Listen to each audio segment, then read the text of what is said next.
Coast Guard vessel number 2155. Your unsafe maneuvers are in clear violation of your obligations for safe conduct under the 1972 International Regulations for preventing collision. Tila gusto ng Chinese Coast Guard palubugin ang barko ng BIFAR. 2 beses kasi itong binangga.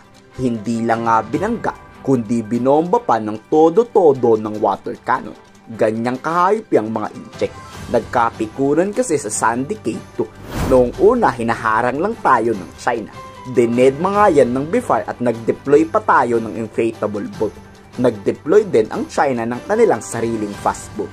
Hinabol tayo pero bigo ang China nang mapigilan ang inflatable boat ng Pilipinas.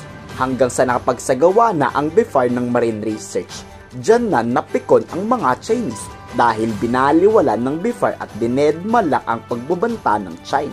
Naging matagumpay nga ang isinagawang research pero nang pauwi na ang BIFAR, binangga sabay binomba ng tubig ang barko ng Pilipinas. Tansya ng Philippine Coast Guard, sa sobrang bilis ng Chinese Coast Guard, posibleng tumaob ang barko ng BIFAR. Sa kabila ng harassment ng China, nanindigan si Commodore J. Tariela na ipagpapatuloy pa rin ang pagbabantay dyan. We have sovereignty over these waters and that despite of their harassment and bullying, ang ating pong BIFAR, ang Coast Guard ay patuloy pa rin pong gagawin ng marine scientific research dito and it will not stop us in doing this operation. Hindi nakipagbanggaan ng BIFAR. Paatras na kasi sila nung binomba tayo ng tubig. Pero kung siguro papunta pa lang tayo sa Sandy Cay, baka kung humarang yan, ginit-git pa yan ng BIFAR vessel. Nawasan nga ang unang bahagi ng barko ng BIFAR at nayupi naman ang smokestacks. Sabi ni Commodore J. Tariela, hindi gagayahin ng Pilipinas ang pangharas na aksyon ng China. Pero dapat 'di ba kahit papaano lumaban sila? Nakikipagbanggaan na nga ang BIFAR noong mga nakaraan. It does not have any strategic gain on our part kung gagayahin natin sila. We just have to maintain our moral high ground, that we are law abider. Mainit ang mata ng Chinese Coast Guard sa Sandy Cay 2. Ito kasi ang pinakamalaking sandbar malapit dyan sa Pag-asa Island. Nag-uunahan ang Pilipinas sa China sa pagtatayo dyan ng outpost.